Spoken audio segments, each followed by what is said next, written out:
Yo, yo, yo, yo, yo, yo, yo. What's up, everybody? It's your man 3K the Boss, aka Mr. Two Hands Up. You already know what it is. Shout out to the whole gang, gang, gang. You know what I mean?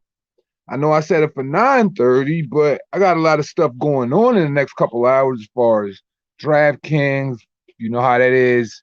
So I just want to go ahead and get to it. It's fucking hat, dude. It looks weird right now. I just want to go ahead and get to it. And might as well just get started early, right? Because if I look at the general consensus of what the vote was and everything, everybody was feeling around this time anyway. So at 7 o'clock, I'm pretty sure won't nobody have a problem with me starting early. So let's just go ahead and let's just get this out the way now. Ain't like I mean get it out the way, but let's do what we do, man. So peace and many blessings to all. I hope everybody in good health. I hope y'all been having a wonderful day. We know Mondays drag like fucking ass. Like, you know how it is on a Monday. You know what I'm saying? You're just getting over that weekend and stuff like that. So it's kind of like you just trying to get over the hump, get through what you got through, you dig? So shout out to everybody. And let's talk that talk, man. Chris Price, what's goody, man? I see there's already comments in here, man. Like Bobby Bass Knight left one. Wesley Todd, salute to you. Salute to Bobby Bass Knight. See what the first starting comments started. This is before I got here. Wow, man. That means a lot, man, that you guys even take the time out even before I even get here to already start. So just, you guys anticipating live and stuff. That shit means a lot to me, man. Real shit, man. Because I'm just a regular nigga, just like everybody else, man. So, yeah, man, stuff like that, man, speaks volumes. So Bobby Bass Knight says, if the public lets him go, look back to his opponents pre-Fury, he'll get a mini winning streak going. If he fights the top guys, more L's coming and retires out of embarrassment. Ooh, and speaking of that, there is plenty of truth to that. And I mean, there's everything he said it with the purest authenticity, because if we really look at Deontay Wilder and the way he was talking recently, and I didn't even mention anything of it because I wanted to see what more would come out of it. But he's already, contemplating retirement. I find that funny, considering that he just took that loss. I feel like, there's it could actually be to his strategic advantage if he truly wanted to get better, if he truly wanted to embrace the sport and all of the science of the sport. And the fact that he made such good money for a guy that didn't deserve it, man, you could take that time out and position yourself to be a dominant heavyweight, put a little bit more weight on, understand how you can move. Deontay's fast, lanky, you know what I mean? Not necessarily the most coordinated guy, understandably so, but he probably could put some things together and make a better case for himself at the heavyweight division. Could he exist in the top 8 opponents? Now that's the question.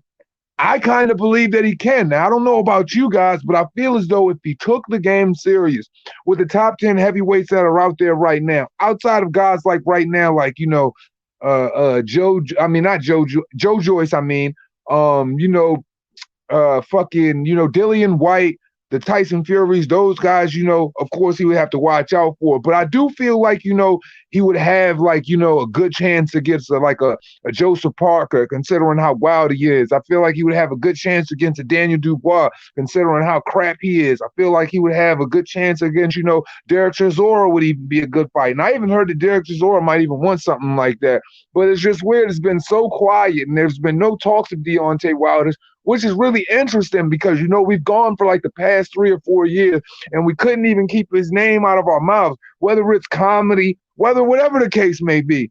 The conversations were always Wilder, and I mean, more importantly, I wouldn't even say out of infamy because you didn't even hate to love him. You just love to hate the guy. So, with all that being said, I just think that, with his dimensions and things like that, and I feel like the heavyweight class is kind of like, kind of up in the air. But with a guy that long and that big, with a little bit of crank behind his hand, I mean, come on, guys. I mean, shit, he beat Luis Ortiz twice. Luis Ortiz just took out Charles Martin. Charles Martin used to be a former IBF, world champion. So if he can beat the Luis Ortiz of the world, he can beat the Charles Martins of the world, which means he can beat the Daniel Dubois of the world and stuff like that. So I feel like there could be a place for him, but how mentally connected are you from the game? Are you completely disconnected? Has the money made you settle?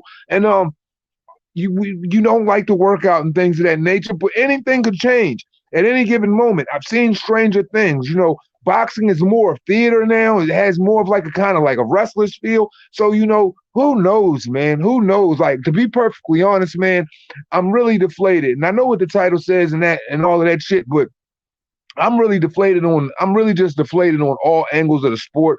It's hard for me to, to create certain things and talk about certain things considering all the things the sport doesn't give us. And it truly hurts me because I feel like there shouldn't be a gray cloud or there shouldn't be a black cloud over boxing considering how much talent we have and how much talent we truly would have in like the upper echelon department of, the guys that are physical, quick, powerful, young, you know what I'm saying? Plenty of great guys coming along that could do a lot of great things. So when I'm just looking at the state of boxing right now and I just look at where it's at, I just feel like there is no reason why we should be going through what we're going through. Like, come on. Like, why can't we just is there any there's not I don't know, there's like nothing tangible for I feel like for me to hold on to, and that's deflating, especially if you're like me, and I'm sure there are a lot of you like me who have so much invested mentally and spiritually in the boxing and you want to get the most out of it, but it's completely hard for you to do because anything tangible that you try to hold on to in the sport that will give you some type of feeling where you could go back, brag about it, have your barbershop talks about it, spend a couple of hours after a match, you know what I'm saying, talking like mad shit about some of the great things that would happen after fights, whether it's on a Saturday night transitioning in a Super Nipple Sunday and all of that, and having great conversations. Realistically, we haven't even seen it. I feel fucking like I'm still reeling from the Maxim Blasov Joe Smith Jr. fight. I don't even know if you guys are, but for me, that shit hurts me because I'm like, man, here's the second time that Maxim Blasov then completely fucking gave his all in a situation and it didn't even work out how it should have worked out. It's truly unfortunate, you know what I'm saying? And it's just like, the guy who's holding the WBO at 175 shouldn't necessarily be holding the WBO at 175. He got completely outboxed, outclassed in every sense of the word, and he doesn't even have the belt. It's just truly unfortunate. Derek Penn salute. He said they should just get rid of the cruiserweight division because the majority of them are heavyweights. That is true. A majority of the guys are heavyweights. And it's kind of unfortunate that they put a cap on the cruiserweight division. I believe what did they notch it down to? Because the cruiserweight division used to go from what did it capped off at like 200 pounds, right? And now because of Bridgerweight, what is the stipulations? I believe it's like 190 to 205 or 190 to 200 or something like that. So they completely changed, you know what I'm saying? Like the WBC completely threw a whole wrench in the Bridgerweight division. Now things have changed. And I mean, like, forgive me if I don't have, the numbers in pounds correct, but I mean, like, I haven't paid attention to Bridgerweight. I looked at the guys that are going to be competing for, Bridgerweight titles or even fighting in the Bridgerweight division, and I'm like, it's a joke. For any fighter to want to entertain that, it's a joke. I understand fighters want to get in when they fit in, where they fit in, but why try to create something that doesn't even need to exist? All you're doing is creating more chaos, more conflict, and more reasons for fans to point fingers and more reasons for fans to have problems when it comes to, you know what I'm saying, like the succession of the sport. I just feel like, that's just another wrench, another monkey wrench thrown in the game that's literally going to kind of like, you know what I'm saying, throw a jam in the cog that is, you know what I'm saying, cruiserweight to, you know what I'm saying, heavyweight, which starts at about 200. So it's just, it's real unfortunate. It should be, hey man, you're either a heavyweight or you're a light heavyweight. All of these other one in the middle, but considering, you got guys like the real deal Holyfield, you got guys like Alexander Usyk recently, Tony Bellew, Mari Brady, you know what I'm saying? Some of the great things we saw from the WBSS, considering Mari Brady, the way he performed against Jordan Doherty Coast, and all of these things, great things have happened at the cruiserweight division, but let's be honest here, is it really that sexy? I mean, as far as appeal is concerned, is the cruiserweight division really appealing? Does anybody really take to the cruiserweight division how they take to it? How many people really know who Arsene Goulamarian really is? How many people really know who Ilunga Mukabu really is? So, when you think about these things and you think about some of these divisions, do you kind of question, like, is it really a waste? Is Bridgerweight clearly Bridgerweight is a waste. We got cruiserweight, we got Bridgerweight, and to jump to heavyweight. It's just constant problem after problem. James Jameson, salute, man. How you feeling? Sliding counter, my boy. I said, to me, it depends on where his head is because because he still has that game-changing right hand. So we'll see. And yeah, it's very evident that there's power in that right hand, because I'm not even going to lie to you guys. That was probably one of the sweetest right hands thrown, even though he spent, the entirety of probably like the first through when did that fight in around the eighth round, or the eighth round, I believe. He had no activity from the first to the eighth round, but the moment that he shot that fucking right hand off and he hit Luis Ortiz on his chin, I mean, he blasted him out. You know what I'm saying? Nothing but sharp, nothing but sharp, direct shit sitting between his ass. Figuratively speaking. But I mean, but then I watched Luis Ortiz get hit by a jab by Charles Martin, and then Luis Ortiz falls over. So then it makes me question, is the right hand truly as strong as he says he is? Because when you watch him get hit by guys like Steve Cunningham, when you watch him get hit by guys like Tyson Fury, we can't honestly raise our hand and say those guys hit hard, because in all actuality, they don't hit hard. You know what I mean? So it's just like, we've seen Tyson Fury fall, you know what I mean, to a whole bunch of people. Get back up, yes. But fall, he has. And then if you think about it in this sense, it's just like, man, that dude almost knocked himself out with his own damn uppercut. So it's just like, is the power real or is it a myth? One in the chat, or thumb up in the chat if you think the power is real. Two in the chat if you think it's a myth. It's like, clearly, I don't know. I've seen guys like, Malik Scott dive for this guy. You know what I'm saying? I've seen Harold Sconius put a hand on him and put him on his feet, on his knees, bring him to his knees. So it's just like, does this guy really have a place in boxing? I feel like he could if he took the sport serious, considering the lackluster talent and considering the lackluster ability of some opponents that exist in the heavyweight division. I think in every division, we have a bunch of posers. Not saying all boxers are posers, but I feel like, there's in pretty much like, I could name or point out probably like 6 or 7 divisions where boxing has a few posers in it, right or wrong.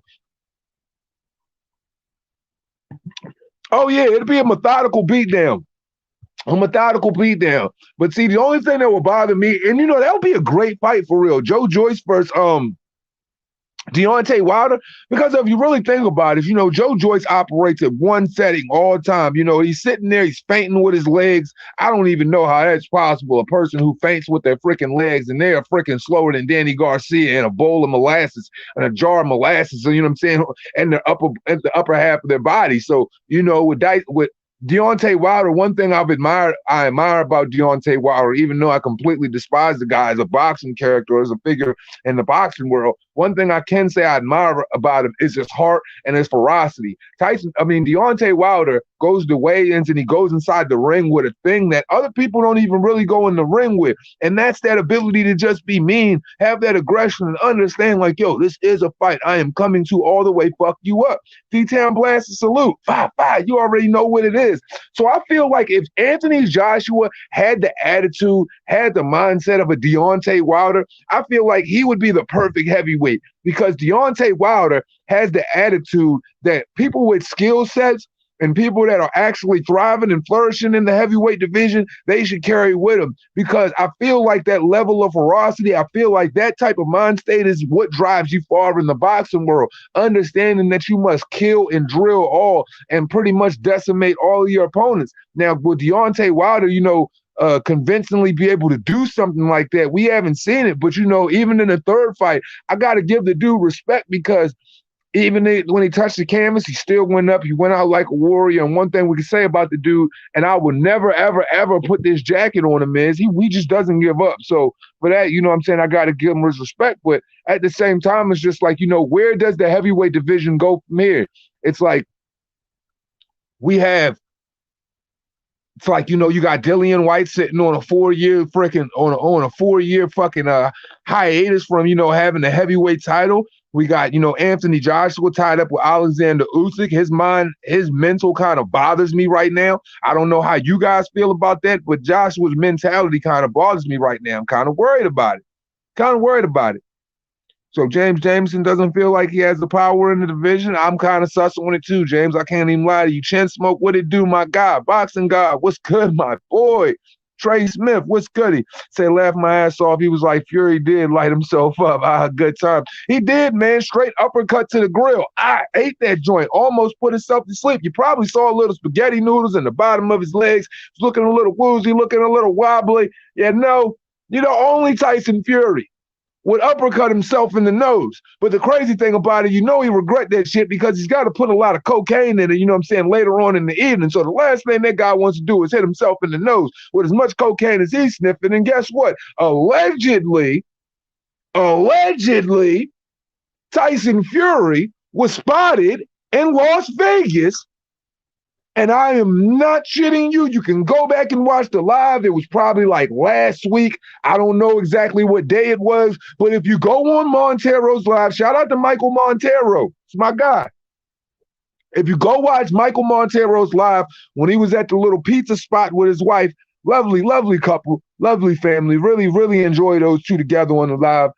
If you really go back and watch those two, he literally said that Tyson Fury, and I believe it was out of his own two eyes, spotted in Las Vegas doing the outer, the booger sugar, the white lines, the cocaína, the Pablo Escobar,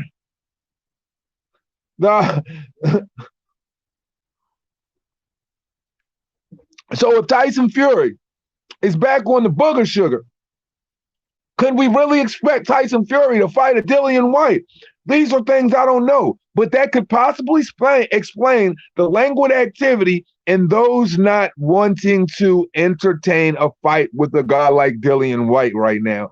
And honestly, I feel like Dillian White could possibly be the biggest threat in the heavyweight division, because when you've been sat on the sideline for that long and you've done everything that you possibly could do to put yourself in position, and you just like a pit bull that's on a fucking chain that's just waiting, and somebody's sitting right outside of your range to rip them apart, and you just want to get at them. You just dying to get off that fucking chain to get up. And then when that bitch snaps,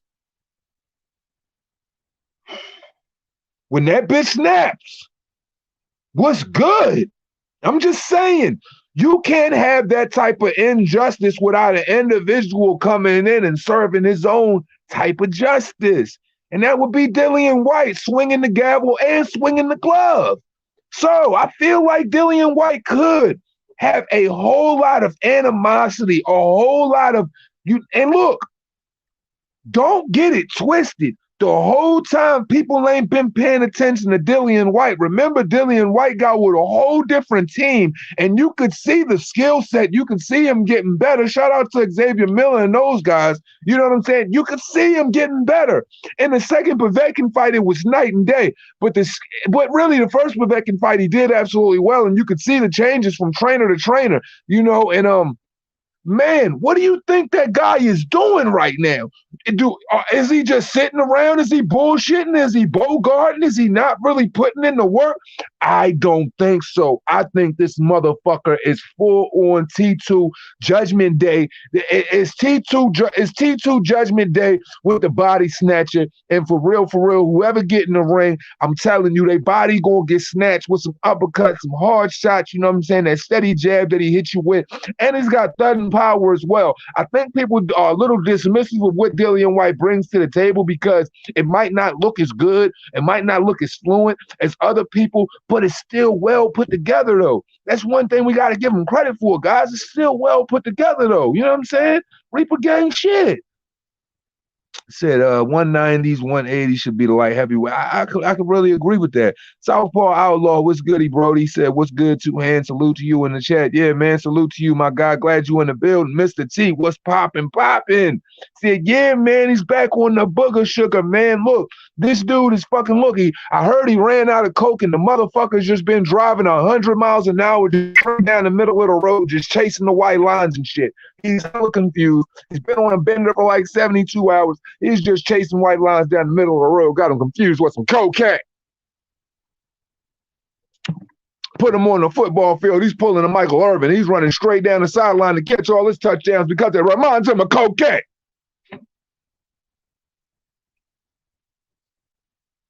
Straight Michael Irvin on the sideline kind of treatment.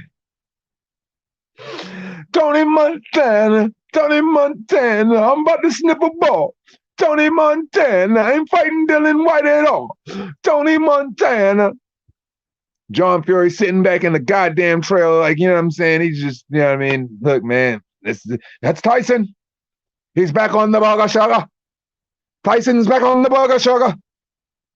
Fury knocking about Fury knocking about like a giant Tony Montana. Oh yeah, man. Like imagine this big 7 foot. Look, dude, you got this dude that's damn near 7 feet tall, and he's just running around yacked out. Like, bro, like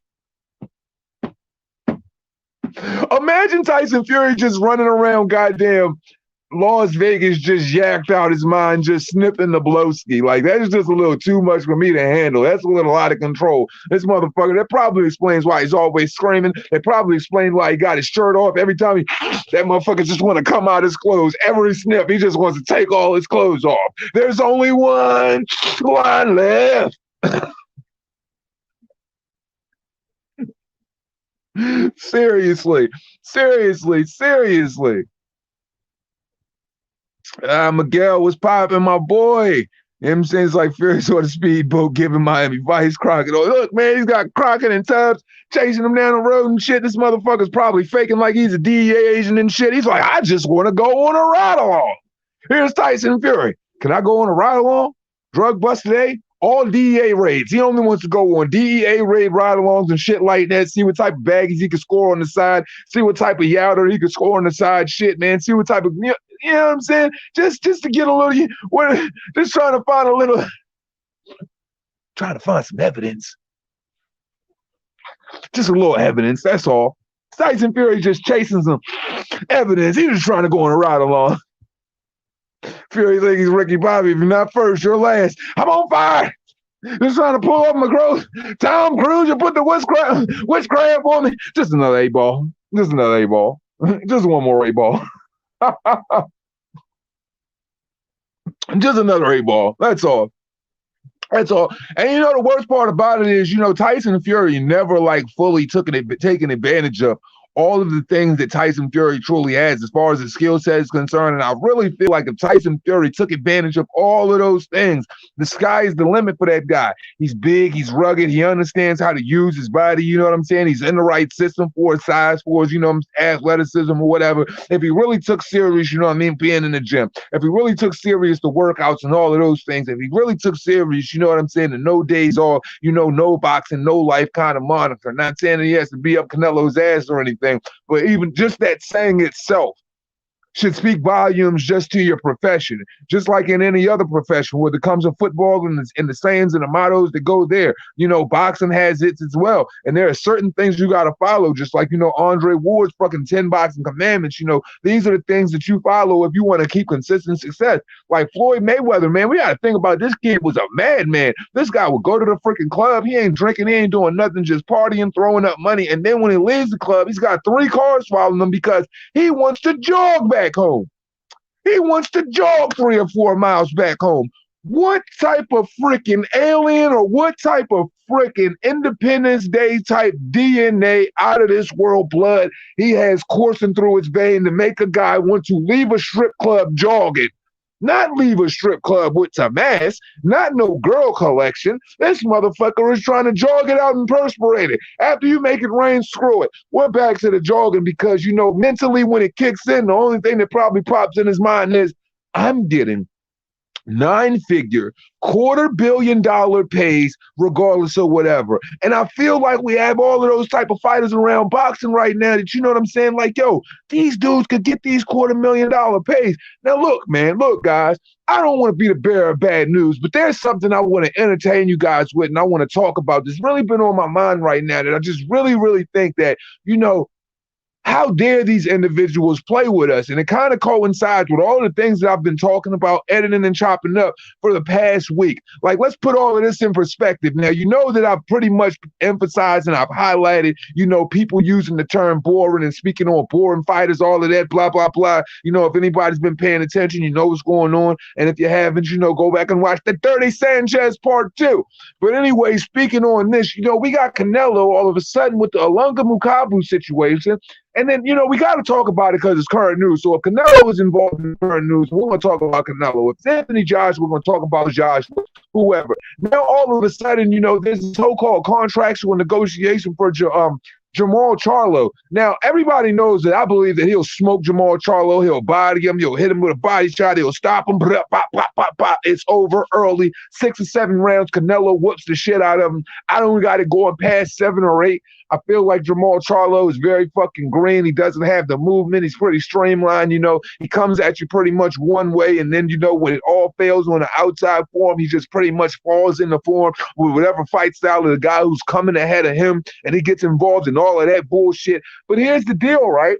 If you're willing to entertain Jermall Charlo, why can't you fight Demetrius Andre if the conversation is you're willing to fight at 168 pounds? And what type of fucking, if you're gonna fight at 168, if you're just at 175 pounds, and if you're gonna entertain that guy, why not go ahead and entertain Charlo too? I don't understand. Andre too. I don't understand how Andre could be born or less accomplished in any way if you're fighting Jermall. So it's just like, my thing is the glaring contradictions that happen 24/7 and how we don't identify with these things and bring it up. Because I feel like there's an unnecessary treatment. And when you're a fighter as big as Canelo, you can have control over what another guy's career looks like based off of what you say about him. Because truthfully speaking, if I'm a fighter, if I'm in the business or whatever, and say my opposition around me is and I have opposition around me, and these are the guys who are my peers who I'm supposed to entertain, and these guys are supposed to be pay-per-views to where we could probably put together a box office event. I don't think it's beneficial to completely tear down, the imagery of that individual, or the image, I should say, of that individual, if one day, there could be that day of reckoning where I have to get in the ring with him. Because what is that going to say about your ticket sales? What is that going to say about how people really feel about the fight? Because if you dogged him out, if you said he wasn't all of these things, how could you really put it together and make it like it's really going to be something in the future? Because you basically just said he's a horrible fighter, and I've never known Jermall Charlo to entertain. Let's look at his last couple of fights here. We're talking about a guy who struggled with Juan Montiel. I would have to give, Demetrius Andre more credit for what he's been doing lately, and Demetrius Andre has made it more of a point to go out and try to stop his guys instead of just putting them on the ground,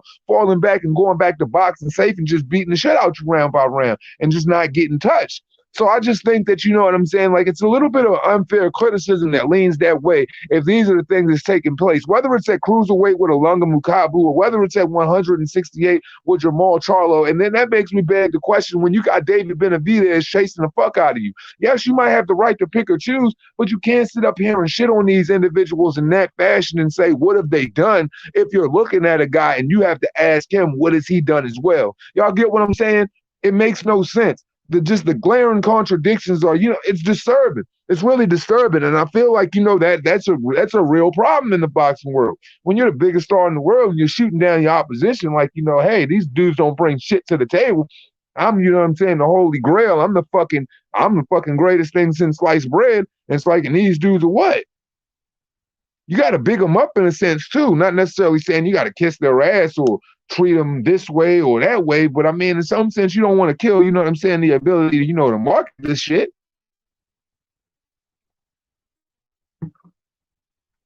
I just find it funny that all of a sudden, Andre is the conversation. Jermall is the conversation, and Demetrius Andre is just what? Nobody cares. I don't get that. I'm trying to see Charlo get the highlight knockout his head. It'll happen. If Canelo fights Jermall Charlo, there's no way Charlo can withstand that beating. Canelo will apply the same type of pressure that he always applies, front foot dominance. Charlo will try to gain some type of middle ground in the center of the ring, use the streamline, ability that he has, moving forward, et cetera, et cetera. And then, but the thing is, though, you got somebody who, operates off of, having a strong stationary position and moving an engine forward on you, but applying pressure with the body shots, slowing you down, pushing you towards the corner. And if Jermall does what Jermall usually does, Jermall is going to get stopped early. There's no real – I can't put so much of a stretch on the fight that he has this level of survivability when you look at his style. When you look at Jermall's style, it's tailor-made for him to get his whole fucking block knocked off. Like, for real. Like, Canelo will kill this dude. Emasculate him. Mincemeat. There will be nothing fucking left. Roadkill. He will look like, oh my God, fuck that. He will be the fucking white line in the fucking street. I swear to that we ride over every day. You're going to have to peel him off the floor like a goddamn, Who Framed Roger Rabbit fucking movie or some shit like that. Like a fucking Looney Tune or some shit like that. Grab a fucking spatula, just scrape him off. God damn. Dude, It can come really early or the moment of extension. Once you throw one of them weird ass uppercuts or one of them long ass straights, like, bro, he's gonna beat in your shit. He's gonna bust your shit. And night, night, good night, I fucking rain. Like I told you, it's gonna be like some shit off a fucking cartoon. Who framed Roger Rabbit? Who nailed Jamal Charlo to the goddamn floor? Canelo, Canelo, Canelo, Canelo, Canelo, Canelo. Like, dude, straight chalk outline shit. Like on Coming to America, Mr. T. That motherfucker gonna be the body. He gonna be the body, and he gonna be that chalk outline in the motherfucking living room with all them goddamn rats. That'll be Jamal. There will be nothing left for this kid. His mom will cry. His dad will walk out the back because he don't want him, man. He don't want people to see him cry. His brother's gonna be cussing. He's going to be trying to get in the ring and get a piece of him. He'll try to move from 154 to 168 and think he's going to defend him. You know what I'm saying? But honestly, you can put both Charlos in there on the same night and he'll knock both of them motherfuckers out. Hello. Jamal, you already got motherfucking one South American on your goddamn head. And as far as I'm concerned, I believe in like February, the end of February, he's going to put you lights out. We seen you do the stanky legs in round 2 fucking with Castano. Both of y'all motherfuckers got hella Latino problems right now and it don't look good, Holmes. It don't look good, Holmes. If Canelo is targeting Jamal Charlo, that is because it is evident and he knows and he understands what he's really dealing with now. And finally, he just valued as like, yo, I got to entertain. Let me go ahead and get this shit out the way because, you know what I'm saying? Like, it's just one less thing that I have to hear anymore. Because, you know what I mean, this whole shit where people are like, oh, he's ducking Jamal Charlo. Why do people think that Jamal Charlo never presented the type of threat that Jamel would ever have to that Canelo would ever have to worry about? Canelo would never have to fucking worry about goddamn Jamal Charlo. I mean, straight body shot, straight knock him out, fucking hit him in the kidneys, make him piss himself. That motherfucker gonna be hooked up to an IV in the back, mama crying and shit like that. You know what I'm saying? Like, look, man. Look, leave the kids at home for that fight, Jamal. Don't be out there looking like Caleb Plant shit.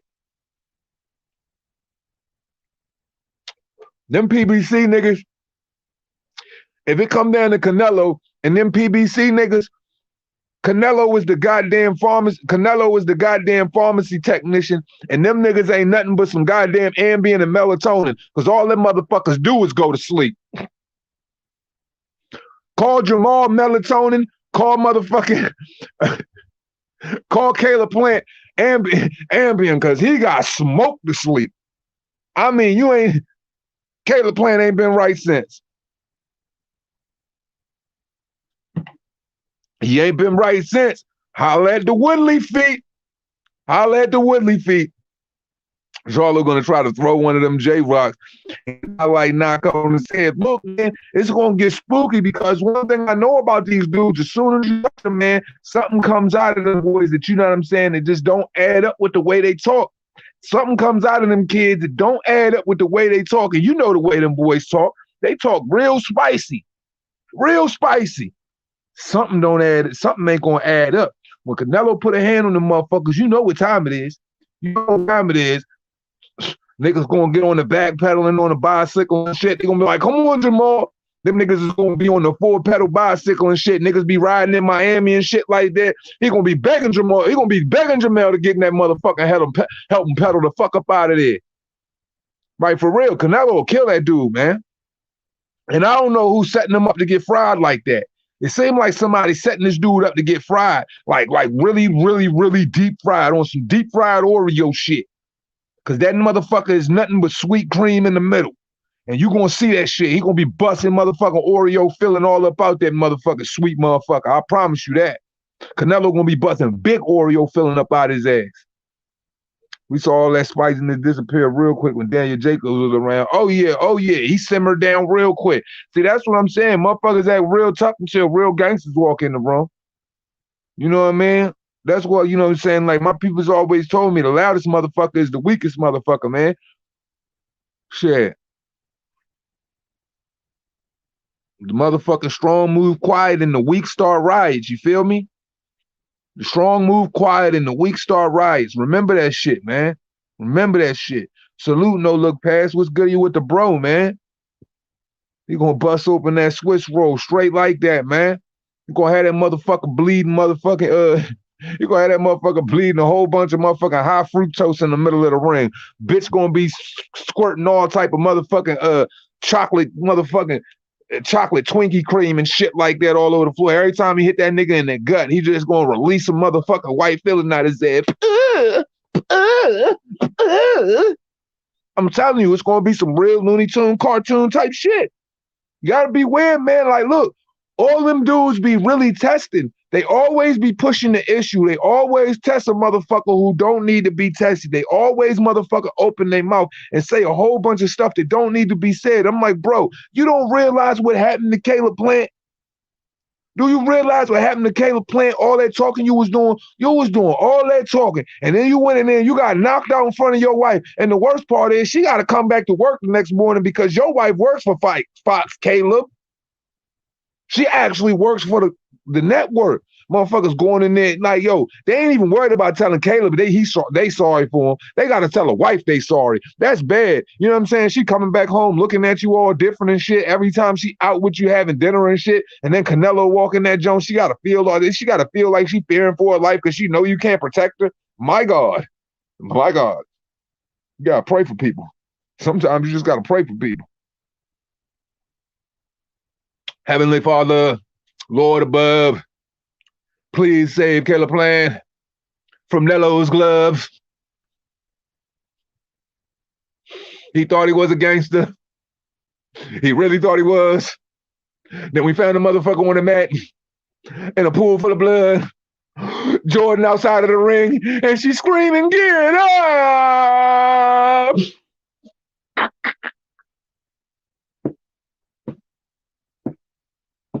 I'm glad that shit recorded. I'm gonna enjoy watching that tomorrow morning. Playback Gangster get a kick out of that one. Yeah, this goof troop, he did it, man. He did it to himself. He did it to himself. Like, yo, and the bad thing was, you know, Caleb Plant had its success. And what makes it even scarier for Jamal is the fact that Caleb Plant had success in rounds where I really don't feel as though Jamal can have that same type of success because Caleb Plant's punch patterns are a lot different. Jamal needs more of like a 1-2, like he's more of like a streamlined 1-2, 1-2, 1-2, bang the body move, 1-2 reset kind of guy. Caleb Plant's more of a give you a barrage, reset, give you a barrage, try to settle and reset and shit. But Jamal can't operate in that sense. You're never going to see Jamal put together combinations to where more than maybe I would say 3 punches fly. I've never seen him be a real heavy, you know, puncher who punches in a lot of volume. That's never been his real thing. You know what I'm saying? So with that being said, it's just like I don't see how he can position himself to really offset Canelo, offset his power, and offset the things he's doing because does Jamal crack hard enough to where he can earn Canelo's respect? That's another thing too, because Canelo's going to position himself to where he's like literally like right here from him. You know, so it's just going to be a hard thing for him to figure out. And I just feel like, you know, Canelo's IQ and, you know, his veteran ring generalship and all of the wars that he's been in and all of the fights he's been in, you know what I'm saying? And any motherfucker can say whatever the fuck they want to say, but you got to give Canelo his respect as a fucking fighter, as a fucking meticulous artist in the ring, as a smooth operator. These are things that I don't know Jamal Charlo is really ready for. And I just feel like he's setting himself up for BBE, Body Bag Entertainment. It ain't Lines Only anymore. It's Body Bag Entertainment because they going to zip him up. Eddie Reynoso and Canelo really will tool him up with ease. It won't be a problem. I mean, for real, it would take somebody like, I've said it several times. It's going to take somebody like a Dimitri Bivol. It's going to take somebody like a David Benavidez. So I've always said David Benavidez is the only one who really would have that chance, you know, to get Canelo out of the way. It's going to take a Bivol because those are the guys who really punch in bunches. Those are the guys who really tune up, turn up, really have that kind of high volume offense that'll really pressure you, really understand where they need to be as far as placement and all of that. They really don't have that 1-2 reset kind of mentality. They have the steady movement, you know what I'm saying? They're high volume, you know what I'm saying? And believe it or not, for whatever people to perceive David Benavidez as. David Benavidez has a high volume win tank. I mean, if you look at it, you know what I'm saying? If you look at him statistically, round by round, his punches, how he puts them together, et cetera, he punches in a lot of high volume. Dimitri Bivol punches in a lot of high volume. Alexander Usyk punches in a lot of high volume. Those are the type of stylistic fighters that you would have to get in the ring, that would have to be in the ring with Canelo to try to offset him if you really want to try to beat him. Those guys aren't going to be able to do that shit. It's just not going to be able to happen for him. Like, especially not a Jermall Charlo. Jermall Charlo is fish food. Fish what up? He'll be 100% fish food, man.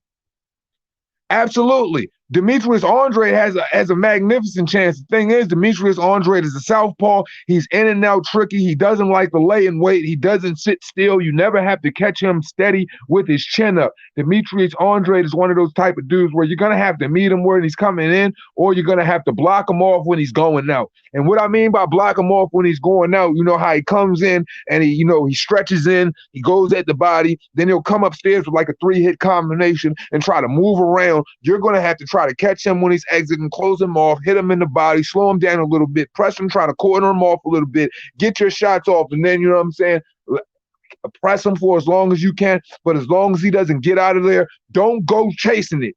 You can't chase Demetrius Andrade, because what does Demetrius Andrade do better than 90% of the fighters, 90% of his peers around those divisions? Demetrius Andrade has a superior uppercut, and he will catch you with that shit if you try to chase him. And he knows that too. Shout out to No Look Pass with the super chat, man. Good, glad to see you in the building, Brody. As always supporting. They got me in Twitter jail, bro, but I still got the backup channel, Reaper Radio. But back to the, scheduled programming.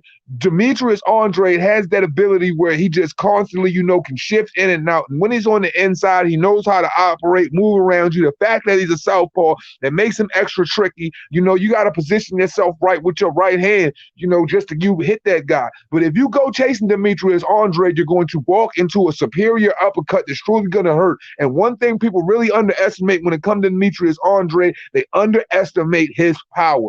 And he hits extremely hard, and he hits flush, and he hits clean. And that's the one beautiful thing about Demetrius Andrade, and people know that. That's why a lot of your top guys go out of their way to avoid Demetrius Andrade, age him out, and try to believe this perception that Demetrius Andrade doesn't bring this or that to the table. But if he didn't bring this or that to the table, we know what? They would entertain him. And they don't entertain him because they know he brings these things to the table. So that right there should let people know what the problem really is. Now, if you want to take your time to look at the opposition all day and try to be extra critical of that, go ahead. But what does he do consistently to the opposition? He bodies them. There's no debate. He beats them. He drops them. He emasculates them. He makes them look bad. But the one thing Canelo couldn't do if he went in that fight against Demetrius Andrade, and I think that's why he's kind of apprehensive about taking it, is because you would have to go after chasing that guy. Charlo would have to chase that guy, because Demetrius Andrade isn't going to give you what you want. He's not going to sit still. He's not going to stay in the same spot. He's not going to give you what you're looking for. He's not going to let you bang him in the body. He's not going to let you close him off and catch him in the ropes. If you try to chase him into that ropes, he's going to shift on you, and he's going to pop that uppercut, and you're going to feel it. So it's a lot of things that he does well that, really offsets people's ability or want or need to try to challenge this guy, and probably pretty much put more blanket the fire that is Andre. So, a guy like Charlo would be tailor-made. But when you're talking about the B-balls, you talk about the Usyk, you talk about the Andres, you talk about the David Benavidez, those are the guys that have that high volume. Those are the guys that crack with that punch. Those are the guys who consistently have that high output work rate. With Canelo, if you notice one thing about Canelo's fight style, Canelo doesn't like to turn it on. He's not the type of fighter that's going to turn it on and consistently you're going to see a lot of pressure. He's not going to move at an extremely high pace. He's going to walk you down and meticulously break you down. He's going to hurt you in the worst way. And then that knockout is going to come eventually, whether it comes in the 6th round, 7th round, 8th round, the 10th, or 12th, it doesn't matter. He's going to meticulously break you down until he gets that.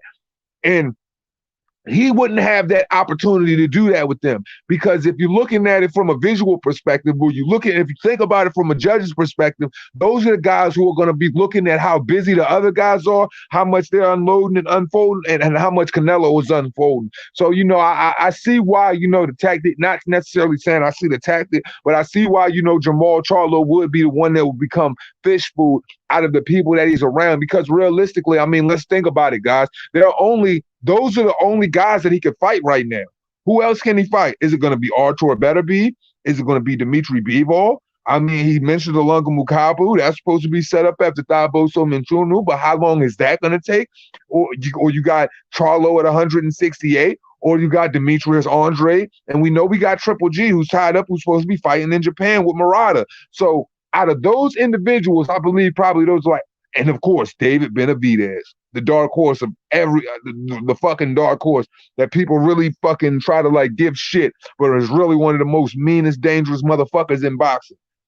Like, I ain't never fucking lied to y'all. I ain't never shoved y'all. I've never shoved y'all fucking mental shit. I've always given you guys a truthful perspective. So when I speak on these individuals and I speak on their skill set and I give it up to you guys the way I give it up to you guys, I'm giving you the real of who's really what and who really gets down the way they really need to get down.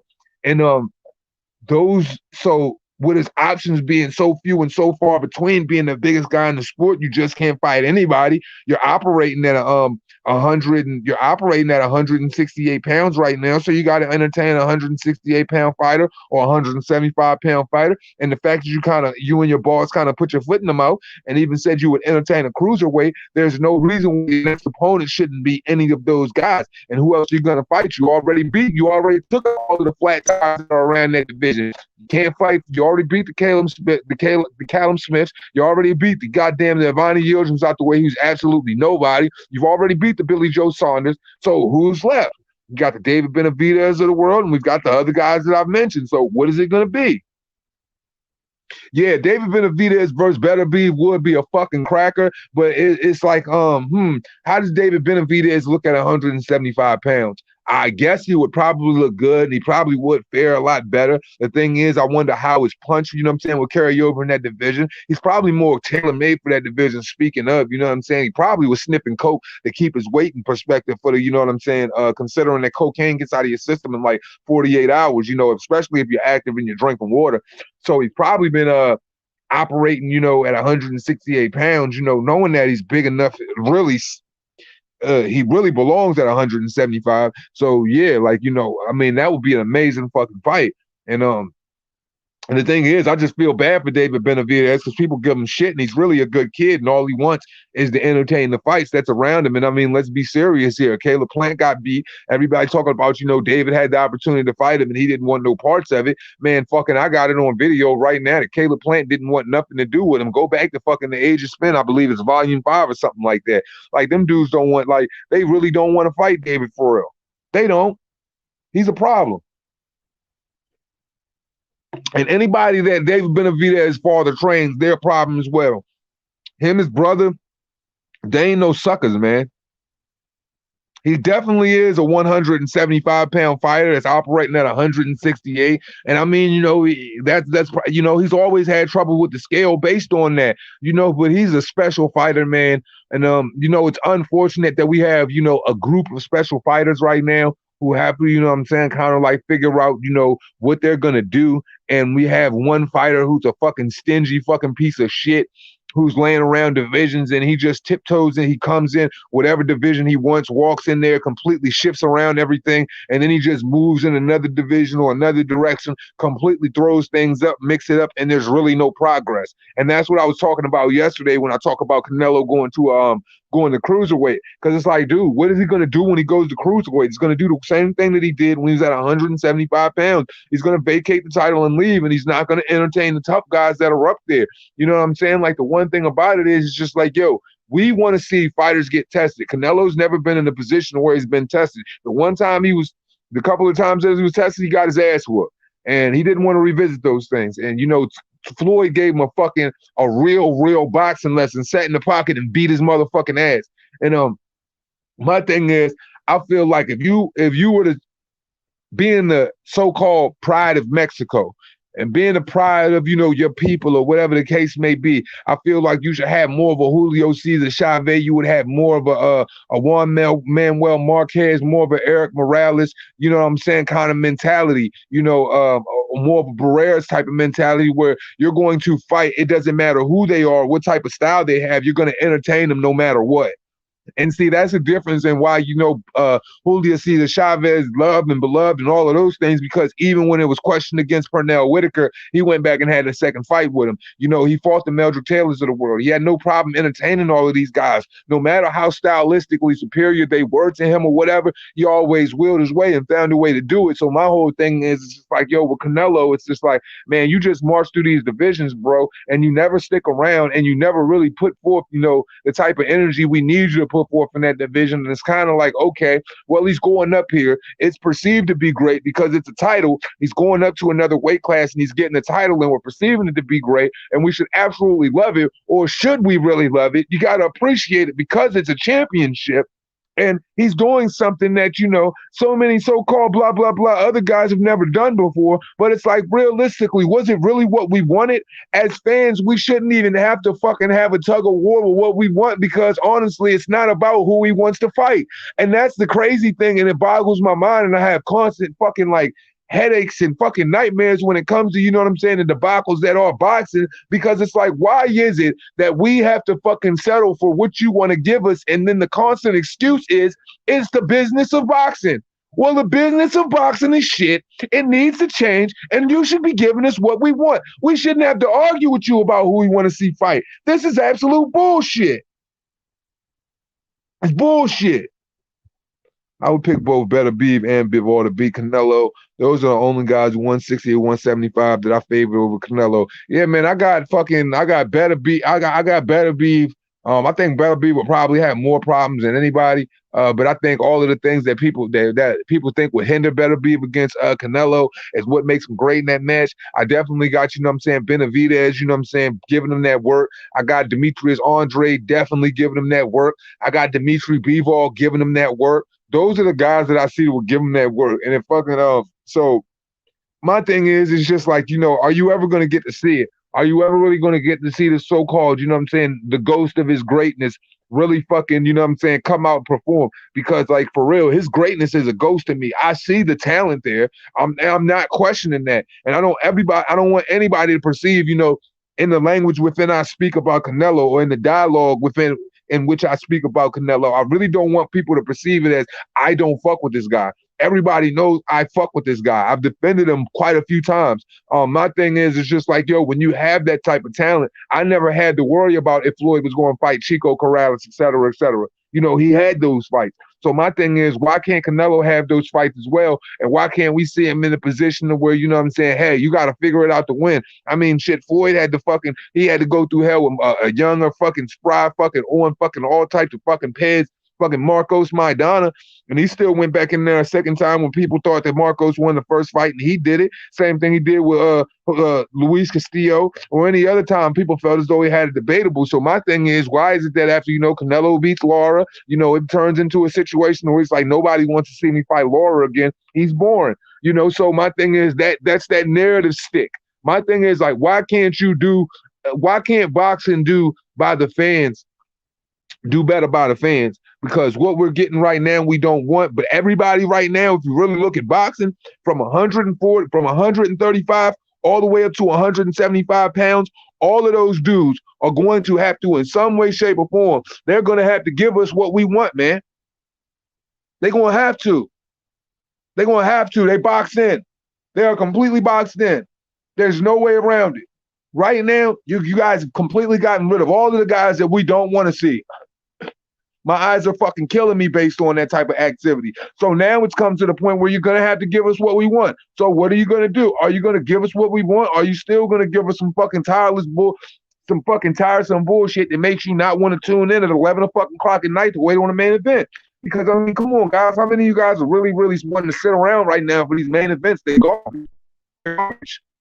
last one of them are garbage. And every fight that comes up before the main event, it's like, bro, these are some fucking really, really foo-foo ass events. They some foo-foo cards. How dare y'all even put this shit on pay-per-view? How you gonna make us watch this shit? I don't care if it's Canelo down to anybody on that PBC slave ship. Oh my God. Shout out to the biggest bigot in the YTBC, Mr. Two Hands Up. I can't believe he just called the PBC a slave ship. His own people. God forbid. Sorry, guys, I must emphasize and throw that out there because people in some way, shape, or form, knowing I've done this for 3 years, attacking my people and all of the, and all the social injustice and the bigotry they try to throw on the boxing world and try to curve that with what is the truth. I'm perceived to be the biggest bigot in boxing because, anytime, people are enjoying watching your community and then you take the time out to point fingers at others, now you become a racist. But hey, I guess Two Hands talks about, his own community too, I guess. What it's just like I was saying, back to the business, everybody is boxed in right now. Errol Spence, he's in a position where he had 4 years of fucking languid activity and fighting a whole bunch of guys we didn't want to see. They're boxed in at 147. All of the killers at 147, you know what I'm saying? They're on his heels. They're at the number one spots all through the WBA, all through the IBF, et cetera, et cetera. You only got one more belt there left on your side of the street, which is your Dennis Ugas. So what? I got a feeling that whoever wins that belt at 147 pounds, I've got a real glaring feeling and a glaring suspicion that individual is going to take his ass and he's going to go to 147 pounds. Mark my words. I've got a feeling that individual, whoever wins that belt at 147 pounds, whether it's Dennis Ugas or whether it's goddamn Errol Spence, there's going to be a little birdie in his ear going, yak, yak, yak, yak, yak, yak. Take your ass to 147 pounds. The weight. And then think about the narrative here, people. All of the fans and the people that are surrounding them that are already there, you know what they're going to say. Errol Spence was already too big. It was hard enough for him to make weight at 147 pounds anyway. He had no business being there. It makes all of the sense in the world for him to go up to 154. So what are they going to expect out of Mr. Crawford? They're going to expect Mr. Crawford to go up to 154 and chase him.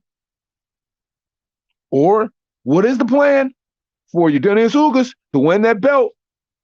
Errol to go up to 154 pounds. You know what I'm saying? Errol's going to get beat. I feel like he's going to get beat anyway.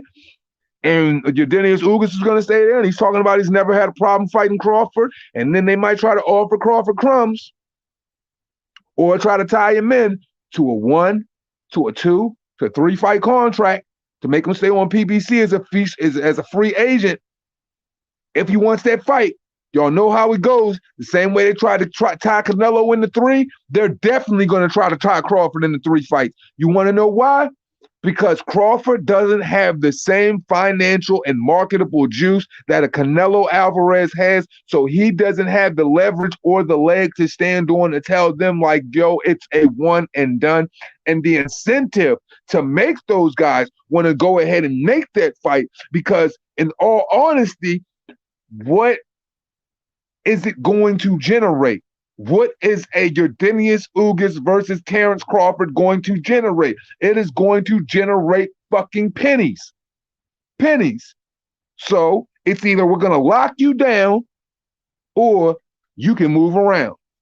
And that's a fact. Shout out to my dog Blue. You know what I mean? Boxing Logic United. Go ahead and subscribe. For real. For real, for real. For real. Big fan. Big fan. And that's my motherfucking brother, MBBC forever. Y'all already know what it is. Shout out to Martin Ramos. What's goody, man? I fucks with Jaime Munguia. Anyone else? I'm not a fan of Jaime Munguia. You know what I'm saying? Shout out to him, for taking on Gabriel Rosado. I honestly felt like Gabriel Rosado, had every opportunity to beat Jaime Munguia. But to see him go through that fight and do what he did in that fight, I gained a lot of respect for Jaime Munguia because I feel like where his skill set is right now, that was a big win for him. And people criticize him for, being a lackluster fighter, but Jaime is what he is. So to go up against Gabriel Rosado, who has that experience, who went 12, with Danny fucking Jacobs and shit like that, who's been in consistent war after war after war with top opposition, for Jaime Munguia to come from where he's come from and to take that fight and survive it and do it within the manner where he did it, in the manner in which he did it with such a high volume offense, I have to give him my respect for that. So hats off to Jaime Munguia. I'm just not the biggest fan of him. I think that he can get beat by any fucking champion around him. But like I said, it's he's got a lot of work to do. He's got a lot of work to do. But the thing about Jaime Munguia is this, him and Eric Morales have to understand that, as long as Eric Morales isn't willing to change Jaime Munguia will always be okay. Because Jaime Munguia is the Mexican version of Jarrett Hurd, if that makes any sense to anybody. Jaime Munguia is the type of person that you don't take over to K. Koroma and you try to make him a defensive fighter and try to say, hey, you know what I'm saying? I'm trying to save his mental after he's been in 7,000 wars. I get it. You know what I'm saying? You try to prevent a person from punishment or whatever.